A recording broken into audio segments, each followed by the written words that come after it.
Hello and welcome to another Wraggys Beers, Wines and Spirits review. Today from FireRock Brewing Company based in Sutton, Ashfield.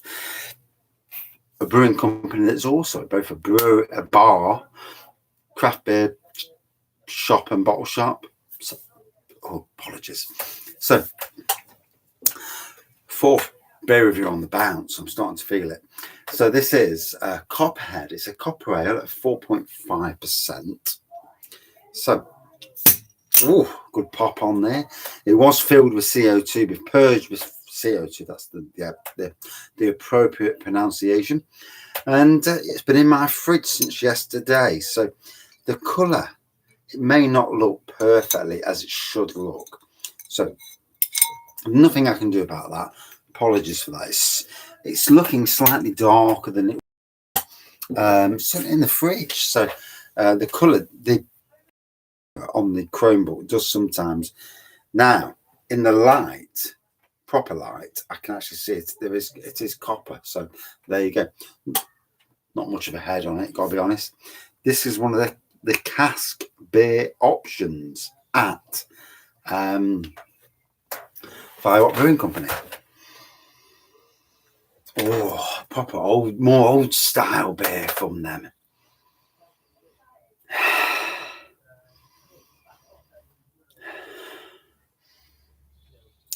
I do get old style vibes with this.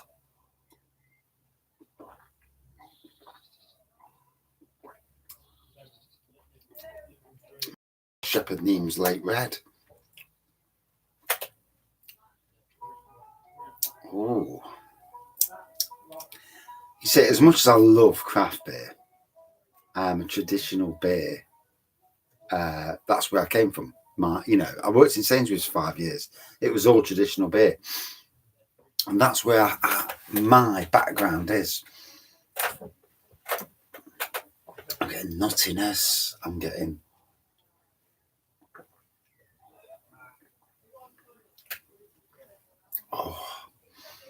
bloody hell! The flavours are off the charts.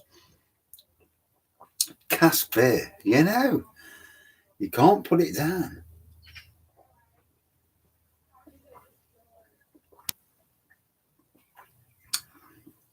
I think it's always good to chug. And I don't know, obviously, I don't know if FireRock can chuck one beer into cask, so much into keg. Because they run off a small system. So, you've got to be careful what you do.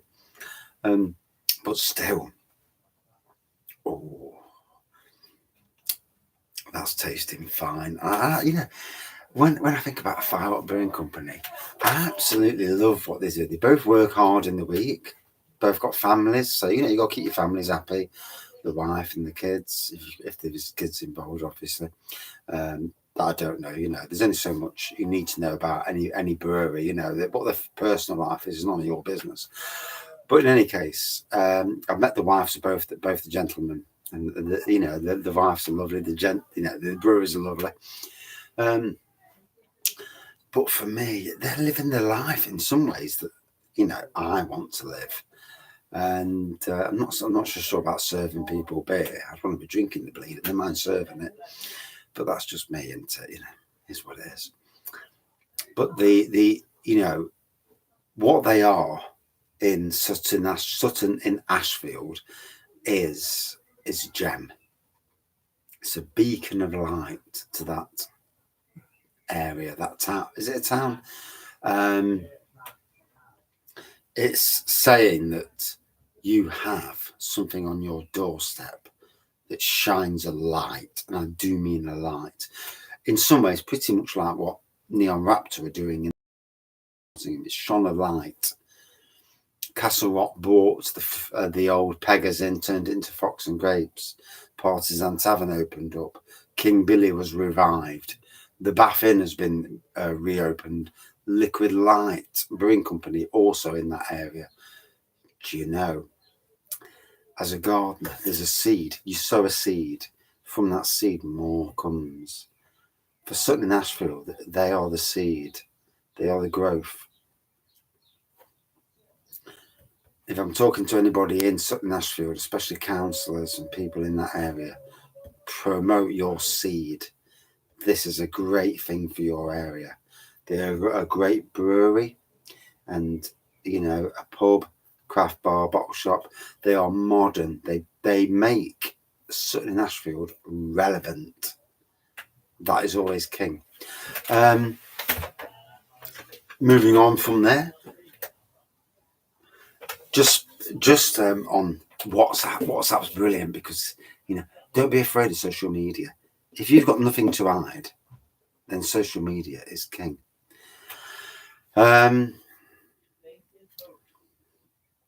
July the 17th is the tentative date for a FireRock, a Wraggy's Beer Reviews FireRock meetup with everybody who can come. Go down there, we'll do a beer review, we'll drink some beer, we'll have a laugh. There may be something already planned, and I'll speak to FireRock beforehand just to make sure we're not impeding on anything. I will actually speak to them straight after the review and make sure they've got nothing booked, because otherwise then we'd have to move it. You know, it's obvious, you know, business is business. But yeah, a big meetup at FireRock Brewing Company. Who's interested? Who lives locally? Who's interested?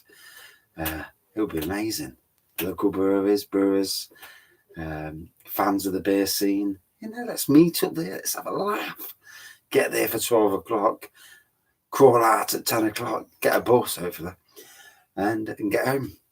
Got to be done, innit? It's got to be done. These guys are the best, and it's all about supporting. You know, if I can support the best through my little social YouTube channel, then it's what it should be about. You know, locals supporting locals. It's how the world gets better, especially in these stupid times we're in. So for me, on this pour, even though on that camera it's not showing it properly, it is a copper coloured pour.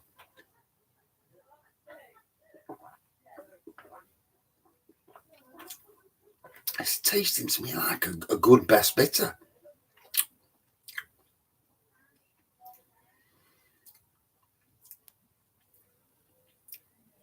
I'm getting like a russet thing. I can't even remember what russet is, to be honest, but nutty russet.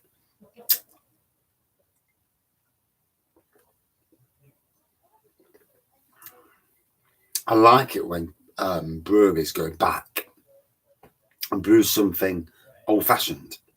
Old-fashioned, you know, it's not always a bad thing. You know, we have to tip our heads to the people that brought beer into the world. Wow, what a crappy place beer would be, and it's a swear word, without the traditional beers. So a mild from FireRock Brewing. Ooh. God, if I had a brewery, not that I've got the money, but if I had a brewery, I'd be doing some crazy stuff, some wacky stuff like imperial ginger beers and stouts and stuff. But you know damn well that I'd be doing something bonkers.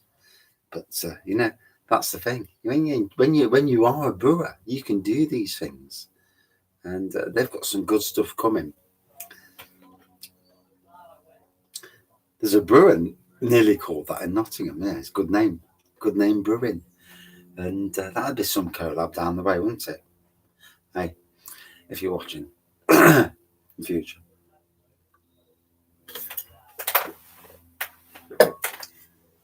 So this was a cask beer called Copperhead, Copper Ale. Was it 4.4%? Got to check. 4.5%. Resonate. The taste was really flowing. Really good taste on this. Proper decent cask ale. I've got to say, cask ales, wow, they are good. You know, if you don't understand the difference, keg is something that's in like a plastic container that you purge with CO2, keeps it fresh for ages. Cask comes in a metal cask, or probably even a plastic cask, I don't know. And once you open it, you've got like a 3 or 4 day lifespan. Probably get a week out of it. Any longer, it starts to go off, and I've tasted off beer from the cask. It's not great, but yeah. Another belter from these guys. A good 4.4 out of 5 for me. Did I already say that? I don't know if I did. But yeah, very interesting. Can't wait to see. Actually, in some ways, it'd be interesting to see what traditional type beers that you do. You know, just as a on cast. You know, like a bitter and things like that, or mild. And yeah, oh. And these guys have just got a canning, just bought a canning machine or something along them lines. They've got to shift a load of bottles first. You know, you can understand that if you bought a load of bottles, you need to shift them. So I get that. Certainly for imperial stouts, it's the way in bottles. And like always, really looking forward to seeing what they bring. That's the last of the beer reviews from this session. So you may watch this after this session and think, what the hell is he talking about? He's already spoke about that. But tonight, a live beer review. Oh, 9 o'clock, hopefully at least. Right, gotta go. Cheers all.